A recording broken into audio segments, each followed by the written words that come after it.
அடுத்த பள்ளிக்கரணை அணைக்கும் கரங்கள் குழந்தைகள் காப்பகம் மனநலம் குன்றிய குழந்தைகள் மற்றும் ஆதரவற்ற குழந்தைகள் காப்பகம் இன்று துவக்கி வைக்கப்பட்டது. இந்த காப்பகத்தை கற்பக விக்னேஸ்வர வித்யா பள்ளி உரிமையாளர் சத்ய கணேஷ் பல ஆண்டு காலமாக முதியோர் இல்லம் மற்றும் ஆதரவற்ற இல்லம் நடத்தி வருகிறார். இதில் ஏராளமான ஆண்களும் பெண்களும் முதியோர்களும் இந்த இல்லத்தில் வசித்து வருகிறார்கள். இந்த காப்பகத்தில் பிள்ளைகள் கைவிடப்பட்ட முதியோர்கள் அதிகமாக உள்ளார்கள்.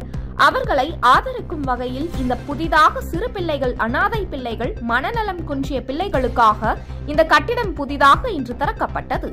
இந்த திறப்பு விழாவில் அவரது மனைவியும் அவரது குடும்பத்தினரும் குத்துவிளக்கு ஏற்றி திறந்து வைத்தார்கள். இதில் சிறப்பு விருந்தினராக 185வது வட்ட செயலாளர் ஜே திவாகர் கலந்து கொண்டார். இந்த நிகழ்ச்சியில் ஏராளமான பொதுமக்கள் கலந்து கொண்டு இந்த விழாவை சிறப்பித்தார்கள்.